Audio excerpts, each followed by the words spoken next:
Bluebells. Surely the clue to the colour of these photogenic flowers is in the name.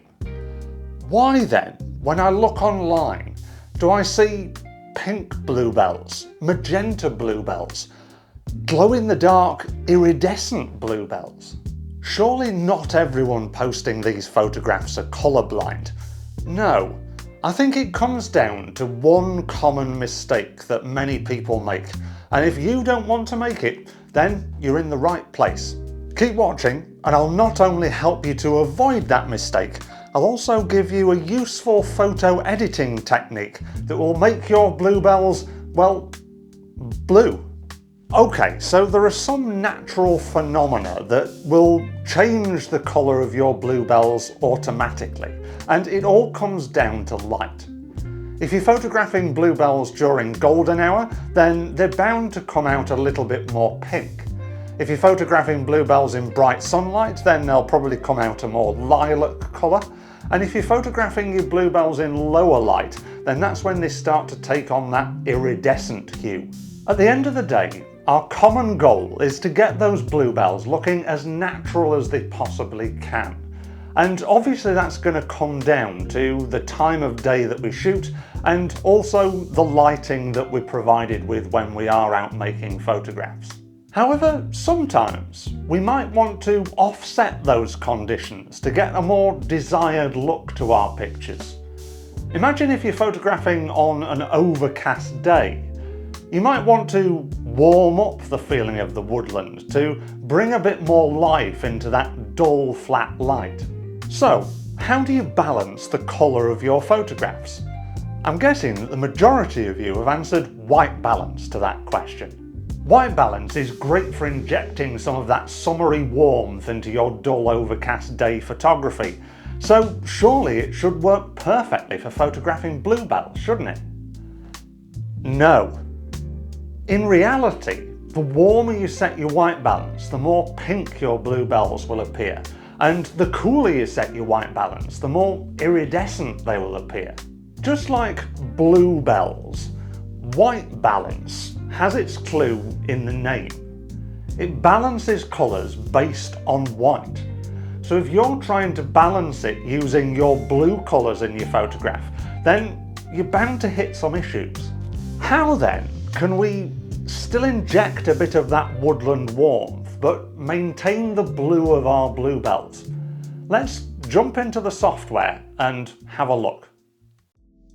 So here we are in Capture One. This is my personal software of choice for editing my photographs, but if you use Lightroom, then don't feel left out because the technique that I'm going to cover here will also work in Lightroom as well. I've chosen this photograph because it's a pretty standard bluebell wood photograph taken during an overcast day. And I took this using auto white balance in the camera. And if we look at this over here, it's come up at 5,194 degrees Kelvin. Now that is just shy of the standard natural daylight balance that our cameras will give, which is around 5,500 degrees Kelvin. So if I change that to that, then it just looks ever so slightly warmer, but you can start to see there's a little bit more of a pink hue coming into the bluebells. If I was to set this on shade or cloudy, because it's a cloudy, shady day, then we're going to see another little jump. So standard for cloudy is 6,000, so we're going to move up a little notch there. And as you can see, the trees are now looking quite orange in colour, and the bluebells, the more that we change this, are getting slightly more and more pink as we go along. Now, if you really wanted to go far, then shade, the preset in the camera, is 6,500. And there we're really starting to get rid of some of those natural looking blue colours. If I do a before and after, you can see that on the right hand side of the picture we've got this very lilac-y looking bluebell, whereas on the left it's looking more the colour that I would like it to look because it looks more natural. So you can see how white balance can create a nice look to the woodland and warm that up. But when it comes to the bluebells themselves, they just don't look that right. They don't look as blue as they probably should do.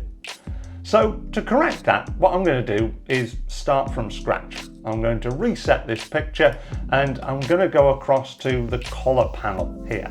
And I'm going to scroll down to this colour balance area with the 3 colour wheels. Whichever post-production software you use, there might be a different name for this section, but it's basically colour grading. And what you'll see as I spin these dials around is that it will affect the highlights, shadows and midtones in turn. And as I spin that round, then I can make the bluebells a sort of weird, quirky, iridescent blue, and I can also make them that horrible looking sickly pink colour as well. Now, obviously this is affecting the whole image as well, but by utilising these wheels, we can offset them to create a more natural look. So what I might start off by doing, because we've got quite a lot of deep shadows in the trees, is warming those shadows up ever so slightly. So we get that warming feel of being in a more warmly lit woodland rather than this overcast day. I might also try something like that with the midtones as well. Maybe not on quite as much of a heavy level, because then it's going to start to make the scene look very unnatural. And indeed, with any tweaks in post-production, it's all about these subtle changes. And you might be thinking now, well, hang on a minute, Tom, you're making the bluebells look pink again. Yes, they might not be as pink as they looked when we were doing the white balance, but they certainly do look a more pinkish hue than the original. So what I'm going to do is I'm going to tweak the last slider, the last wheel here, the highlights, and that's bringing a little bit more blue back into them, but it's also taking away some of the warmth on the beech trees behind as well. So what I'm going to do is I'm going to leave it around there, so it's quite subtle, the change that we've made. And what I'm going to try now is to move up here to the colour editor panel, and I've got it set on advanced, because what I'm going to do is I'm going to pick individual colours in this scene. So if I go to an area where there's quite a lot of bluebells and click on there, it's going to highlight this area of blue that I've just clicked on.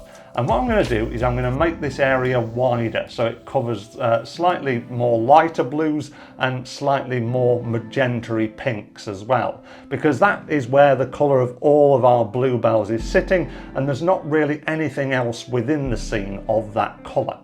So with this I can change the hue, and you can see there the bluebells are going a sort of horrible purpley pink, and if I move it this way, then here we go, it's starting to get more the colour that we're looking for. And if I leave it around there, then I think we've got our blue set just as it should be. I might want to increase the saturation. I don't want to increase it so it becomes iridescent, but I want to breathe life into these lovely bluebells. We could also bring the lightness up as well if you wanted to pull a bit more of attention down to them. But I think the lightness is probably about where I'd want it. Maybe a little bit higher, just to offset the brightness that we've got above the horizon line.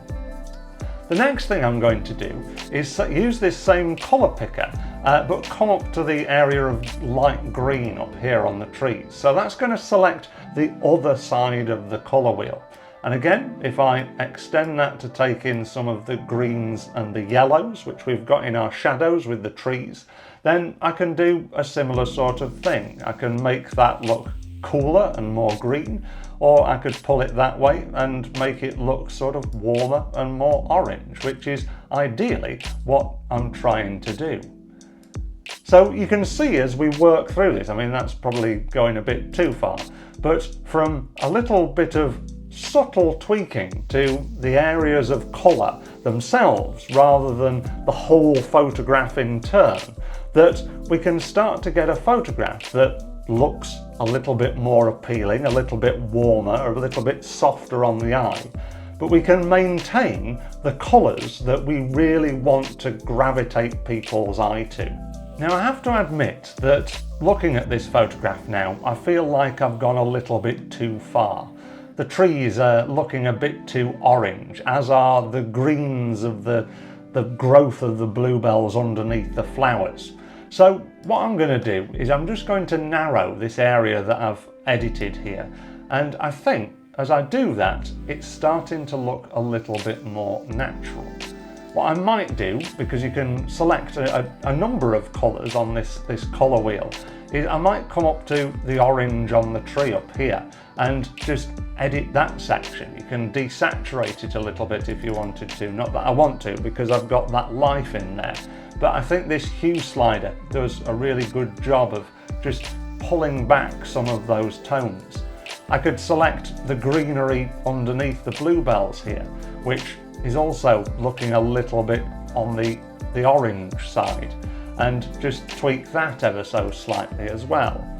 And as I move this around, you can now see that although the change is very, very subtle indeed, there's just more life in the photograph than there was originally. And white balance, yes, has its place, but if we haven't got very much white in the scene and we're trying to balance all of these contrasting complementary colours, then we need to work a little bit harder to get the exact look that we want. The other thing that we've got to realise here is that all I've done so far is edited the colour, and it's already brought quite a bit more life into the scene, especially in the shadows in the trees in the background.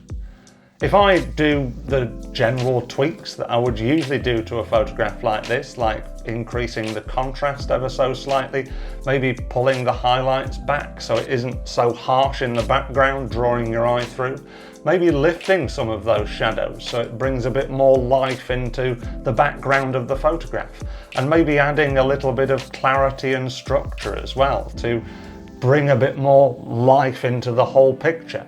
We can start to see that our colours are staying the same now because that's what we've set, but our photograph is coming to life. And look, our bluebells, they're actually blue. I would strongly recommend setting auto white balance in the camera if there's a colour that stands out in your scene that you want to get absolutely spot on. That way, the technique that we've just looked at will help you to nail that colour every time, but still balance the colours of the rest of the scene. Remember, practice makes perfect, so don't worry if you don't get it right first time. Keep plugging away and you'll get there. Now, have you ever tried bluebells in black and white? Believe it or not, it can work. So why not watch this video next? Thank you very much for watching. Don't forget to like this video if you've found it helpful, and subscribe to the Yorkshire Photo Walks YouTube channel if you haven't done so already for more useful and helpful photography advice. See you next time.